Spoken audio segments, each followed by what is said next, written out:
Masque of the Red Death by Edgar Allan Poe. The Red Death had long devastated the country. No pestilence had ever been so fatal or so hideous.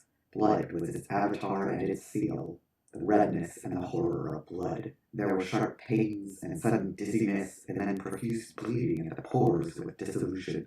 The scarlet stains upon the body, and especially upon the face of the victim, were the pest ban which shut him out from the aid and from the sympathy of his fellow men. And the whole seizure, progress, and termination of the disease were the incidents of half an hour. But the Prince Prospero was happy and dauntless and sagacious. When his dominions were half depopulated, he summoned to his presence 1,000 hale and light-hearted friends from among the knights and dames of his court, and with those retired to the deep seclusion of one of his castellated abbeys. This was an extensive and magnificent structure, the creation of the prince's own eccentric yet august taste. A strong and lofty wall girdled it. This wall had gates of iron. The courtiers, having entered, brought furnaces and massy hammers and welded the bulk. They resolved to leave means of neither ingress or egress to the sudden impulses of despair or frenzy from within. The abbey was amply provisioned.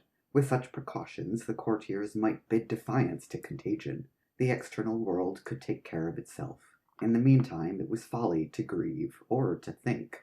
The prince had provided all the appliances of pleasure. There were buffoons, there were improvisatori, there were ballet dancers, there were musicians, there was beauty, there was wine. All these in security were within. Without was the Red Death. It was toward the close of the 5th or 6th month of his seclusion, and while the pestilence raged most furiously abroad, that the Prince Prospero entertained his 1,000 friends at a masked ball of the most unusual magnificence. It was a voluptuous scene, that masquerade. But first let me tell of the rooms in which it was held. There were 7, an imperial suite. In many palaces, however, such suites form a long and straight vista, while the folding doors slide back nearly to the walls on either hand, so that the view of the whole extent is scarcely impeded. Here the case was very different, as might have been expected from the Duke's love of the bizarre. The apartments were so irregularly disposed that the vision embraced but little more than one at a time. There was a sharp turn at every 20 or 30 yards, and at each turn a novel effect. To the right and left, in the middle of each wall, a tall and narrow Gothic window looked out upon a closed corridor which pursued the windings of the suite. These windows were of stained glass whose color varied in accordance with the prevailing hue of the decorations of the chamber into which it opened. That at the eastern extremity was hung, for example, in blue, and vividly blue were its windows. The second chamber was purple in its ornaments and tapestries, and here the panes were purple. The third was green throughout, and so were the casements. The fourth was furnished and lighted with orange, the fifth with white, the sixth with violet. The seventh apartment was closely shrouded in black velvet tapestries that hung all over the ceiling and down the walls, falling in heavy folds upon a carpet of the same material and hue. But in this chamber only, the color of the windows failed to correspond with the decorations. The panels here were scarlet, a deep blood color. Now, in no one of the 7 apartments was there any lamp or candelabrum amid the profusion of golden ornaments that lay scattered to and fro or depended from the roof. There was no light of any kind emanating from lamp or candle within the suite of chambers, but in the corridors that followed the suite there stood, opposite to each window, a heavy tripod bearing a brazier of fire that projected its rays through the tinted glass and so glaringly illuminated the room. And thus were produced a multitude of gaudy and fantastic appearances. But in the western or black chamber the effect of the firelight that streamed upon the dark hangings through the blood-tinted panes was ghastly in the extreme, and produced so wild a look upon the countenances of those who entered that there were few of the company bold enough to set foot within its precincts at all. It was in this apartment also that there stood against the western wall a gigantic clock of ebony. Its pendulum swung to and fro with a dull, heavy, monotonous clang, and when the minute hand made the circuit of the face, and the hour was to be stricken, there came from the brazen lungs of the clock a sound which was clear and loud and deep and exceedingly musical, but of so peculiar a note and emphasis that, at each lapse of an hour, the musicians of the orchestra were constrained to pause momentarily in their performance to hearken to the sound, and thus the waltzers perforce ceased their evolutions, and there was a brief disconcert of the whole gay company, and while the chimes of the clock yet rang, it was observed that the giddiest grew pale, and the more aged and sedate passed their hands over their brows, as if in confused reverie or meditation. But when the echoes had fully ceased, a light laughter at once pervaded the assembly. The musicians looked at each other and smiled as if at their own nervousness and folly, and made whispering vows, each to the other, that the next chiming of the clock should produce in them no similar emotion. And then, after the lapse of 60 minutes, which embraced 3,600 seconds of the time that flies, there came yet another chiming of the clock, and then there were the same disconcert and tremulousness and meditation as before. But, in spite of these things, it was a gay and magnificent revel. The tastes of the Duke were peculiar. He had a fine eye for colors and effects. He disregarded the decora of mere fashion. His plans were bold and fiery, and his conceptions glowed with barbaric luster. There are some who would have thought him mad. His followers felt that he was not. It was necessary to hear and see and touch him to be sure that he was not. He had directed in great part the movable embellishments of the 7 chambers upon occasion of this great fete, and it was his own guiding taste which had given character to the masqueraders. Be sure they were grotesque. There was much glare and glitter and piquancy and phantasm, much of what has been since seen in Hernani. There were arabesque figures with unsuited limbs and appointments. There were delirious fancies, such as the madman fashions. There was much of the beautiful, much of the wanton, much of the bizarre, something of the terrible, and not a little of that which might have excited disgust. To and fro in the 7 chambers there stalked, in fact, a multitude of dreams. And these, the dreams, writhed in and about, taking hue from the rooms, and causing the wild music of the orchestra to seem as the echo of their steps. And, anon, there strikes the ebony clock which stands in the hall of the velvet, and then for a moment all is still, and all is silent save the voice of the clock. The dreams are stiff frozen as they stand, but the echoes of the chime die away. They have endured but an instant, and a light half-subdued laughter floats after them as they depart. And now again the music swells, and the dreams live, and writhe to and fro more merrily than ever, taking hue from the many-tinted windows through which stream the rays from the tripods.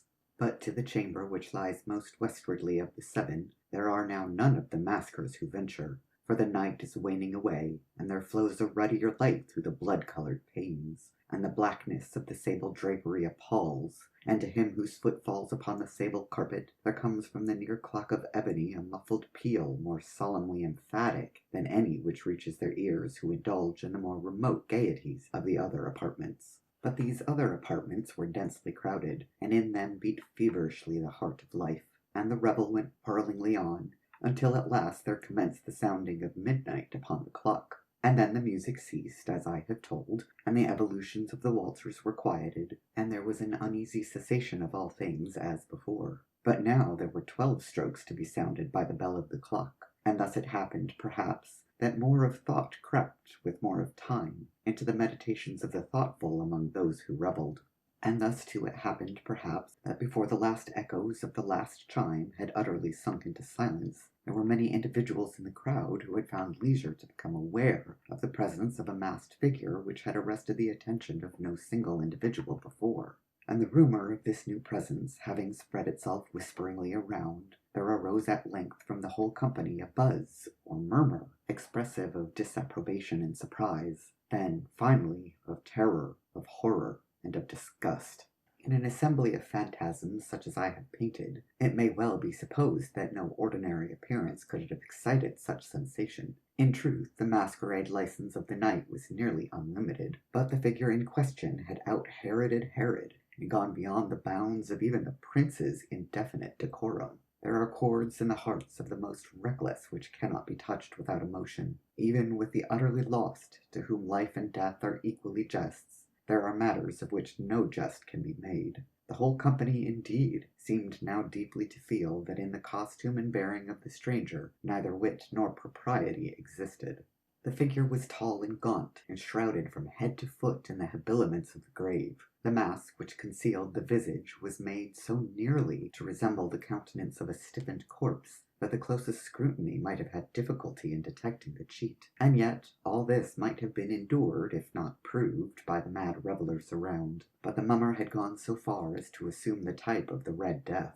His vesture was dabbled in blood, and his broad brow, with all the features of the face, was besprinkled with the scarlet horror. When the eyes of Prince Prospero fell upon this spectral image, which, with a slow and solemn movement, as if to more fully sustain its role, stalked to and fro among the waltzers, he was seen to be convulsed, in the first moment with a strong shudder either of terror or distaste, but in the next his brow reddened with rage. "Who dares," he demanded hoarsely of the courtiers who stood near him, "who dares insult us with this blasphemous mockery? Seize him and unmask him, that we may know whom we have to hang at sunrise from the battlements." It was in the eastern or blue chamber in which stood the Prince Prospero as he uttered these words. They rang throughout the 7 rooms loudly and clearly, for the prince was a bold and robust man, and the music had become hushed at the waving of his hand. It was in the blue room where stood the prince, with a group of pale courtiers by his side. At first, as he spoke, there was a slight rushing movement of this group in the direction of the intruder, who at the moment was also near at hand, but now, with deliberate and stately step, made closer approach to the speaker. But from a certain nameless awe with which the mad assumptions of the mummer had inspired the whole party, there were found none who put forth hand to seize him,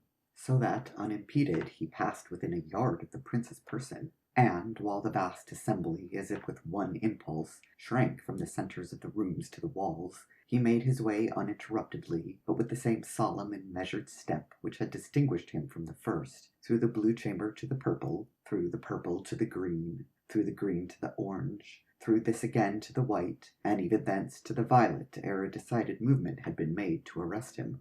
It was then, however, that the Prince Prospero, maddening with rage and the shame of his own momentary cowardice, rushed hurriedly through the 6 chambers, while none followed him on account of a deadly terror that had seized upon all. He bore aloft a drawn dagger, and had approached, in rapid impetuosity, to within 3 or 4 feet of the retreating figure, when the latter, having attained the extremity of the velvet apartment, turned suddenly and confronted his pursuer. There was a sharp cry, and the dagger dropped gleaming upon the sable carpet, upon which, instantly afterward, fell prostrate in death the Prince Prospero. Then, summoning the wild courage of despair, a throng of the revellers at once threw themselves into the black apartment, and, seizing the mummer, whose tall figure stood erect and motionless within the shadow of the ebony clock, gasped in unutterable horror at finding the grave cerements and corpse-like mask which they handled with so violent a rudeness untenanted by any tangible form. And now was acknowledged the presence of the Red Death. He had come like a thief in the night, and one by one dropped the revellers in the blood-bedewed halls of their revel, and died each in the despairing posture of his fall. And the life of the ebony clock went out with that of the last of the gay, and the flames of the tripods expired, and darkness and decay and the Red Death held illimitable dominion over all.